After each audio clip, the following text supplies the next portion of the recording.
This guy cool, but he keeps wearing my belt. Nate Diaz looking to get back into the UFC, looking to take on Max Holloway for the BMF title. That could be an interesting fight. Would go with Holloway to win that, but it would be entertaining. Maybe the size that Diaz has could help him out a little bit in that fight. Nate Diaz is coming off a win in boxing over Jorge Masvidal. Diaz was a pretty big underdog in that fight, but he picked up the majority decision in that one. Before that, he lost to Jake Paul in boxing. Prior to that was his final fight in the UFC, a win over Tony Ferguson, and before that was his fight with Leon Edwards. He dodged a bullet not having to fight Khamzat Chimaev. In response to Diaz saying that Max Holloway is holding his BMF belt, Jorge Masvidal says, I think you're a little confused because Masvidal beat Diaz for the inaugural BMF championship fight. Masvidal's also looking to get back into the UFC. Dennis Bazooka says he got a call to step in on short notice for Saturday to fight in the UFC card at the Apex against Austin Nabashi. I accepted and was waiting for word back, but it looks like the kid accepted someone else. To all my family and friends and supporters, my time is coming. Bashi will fight UFC newcomer John Yanis. Yanis has won 3 in a row. He has a 9-3 record, 3 wins in a row by KO, but Bashi will be the favorite. Roy McDonald training full-time. Again, he doesn't know if he's coming back, but he's training full-time. He has not fought in 3 years now. He is 36. He lost 4 of his last 5 fights, so I don't even know where he would fight, but maybe like Misfits Boxing or something. But he ain't for sure coming back, but he is training full-time. So let's not beat around the bush anymore here. Are you coming back, Roy? Is that what's happening here? I don't know, but I'm back in the gym full-time. Oh, wow.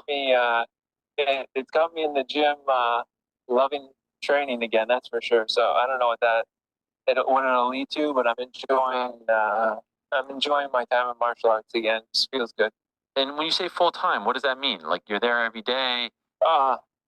Yeah. I'm like, training twice a day, 3 times a day. Wow. Having fun with it. So you're not just like a dad trying to stay in shape. 3 times a day is a different level.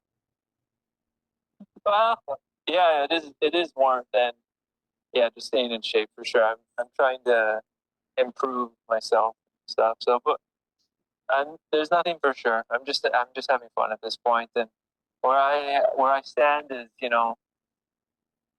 this last few years, I'm letting God just take the direction in my life, and where the doors open and if there's opportunities, and I'm just going down that path and letting my faith in God lead the way.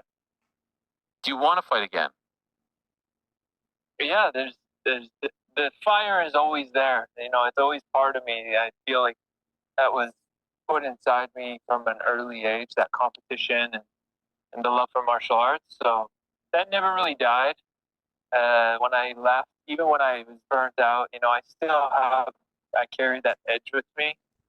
Even though, I'm at peace and everything, and like I'm happy, I'm in a much better life than what I was when I was in the UFC and in my career, but I still have that part of me that, I think I'll carry for all my life. UFC 320 fight week at the beginning of October is going to have Ankalaev versus Pereira Part 2, UFC BJJ 3, and Power Slap 15. Recently, Topuria was saying that he dismisses the idea of giving Arman Tsarukyan a title shot. He's got no interest in that. He'd rather vacate the belt than face him. Pretty drastic thing to say. Topuria questioned Arman's reliability, referencing when Tsarukyan pulled out of the fight with Makhachev at the beginning of this year. This caused some backlash, many fans accusing Ilya of ducking the #1 contender, and they point out that Arman did make weight for UFC 317 as a backup, so he should be getting a title shot. I don't even know if the UFC want to give him a title shot, if they're willing to do that, but the fact that Ilya says he doesn't want to fight him and is so drastic about it rubs a lot of people the wrong way, like a Michael Bisping, like a Paul Felder. The guy's the #1 contender, and to say that you would rather relinquish the belt than fight him is, come on, man. We're getting a little carried away, and we've talked about this before, where these guys in this generation of fighters, when they get to this top position now, are so willing to jump around weight classes and try to deny fighting guys. It's like, that's not how it fucking works, man. If the guy's #1 and the UFC says, this is the guy, you're the champ, you're holding that belt, that's who you fight. I mean, it's just, I agree. If you're the best and he's not on your level and all this kind of stuff, then prove it. Just go out there and prove it. I hate that. And I'm not, again, I agree with you. I'm not saying that I think that he doesn't think he could beat him. But then why not? Why Why say did- that you would relinquish the belt? I'm the biggest fan of Ilya, right? I love how he carries himself. Every interaction I've had, he's so respectful. He's obviously a monster inside the octagon. He's technically brilliant. He's a class act. He's awesome. He's awesome. But why is he saying that? I think he's just saying it to get under his skin. But do you think he actually... I mean, he said he would. And we've got to hold him to his word. I can only take him at his know? word at this point. But I hate it. I saw that and I was like, come on, man. Here we go.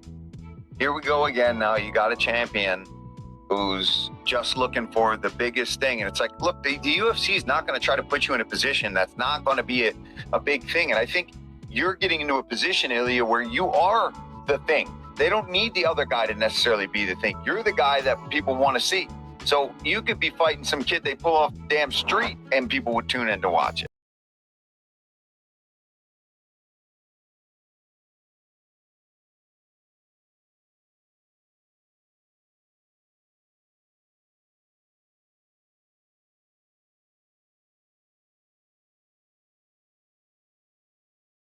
Go. Yes, my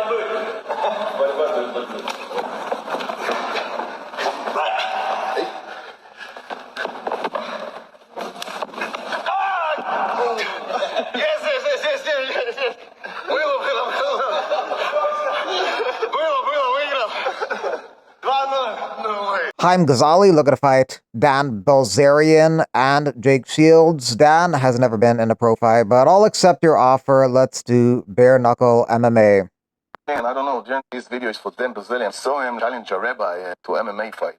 Rabbi Shmuel wanna debut with Dan and then ask him, let's fight MMA fight. I see you anti-Semitic, you wanna fight Jew. Okay, whatever you want. We are the same age. I even older than you a couple of years. Any day, anytime, any place, I don't care. I can fight him MMA, bare knuckle, jiu-jitsu, whatever you wanna fight, I'm gonna fight him. Then you can bring also your anti-Semitic friend Jack Shields. He know me very good, and Jack Shields, you are next. So Dan Brazilian, I don't know, then something. You wanna fight me? Let's fight. After his recent victory over Stephen Wonderboy Thompson, Gabriel Bonfim would like to take on Colby Covington next. Some people felt that Wonderboy won that fight against Bonfim. Nonetheless, the decision went the way of Bonfim, which resulted him entering the rankings in the welterweight division, and he's looking to go from 14 to 9 by beating Colby Covington and breaking into the top 10 at 170. Also in the welterweight division, aside from the Magny versus Zaleski dos Santos fight this weekend, you also have on the horizon at UFC 319 a welterweight contest. Jeff Neal versus Carlos Prates, August 16th, Chicago, Illinois, will be a stand-up battle there. And then you got September 6th, UFC Fight Night Paris. You got Renat Fakhradinov versus Andreas Bain Gustafsson. Renat Fakhradinov has had a long undefeated streak that has spanned over 11 years at this point, and Gustafsson has won 4 in a row, including an impressive UFC debut against Chaos Williams. He's going to look to push Fakhradinov up against the fence and throw every which way kind of strike at him and win a decision or TKO. We'll see if he can get that done.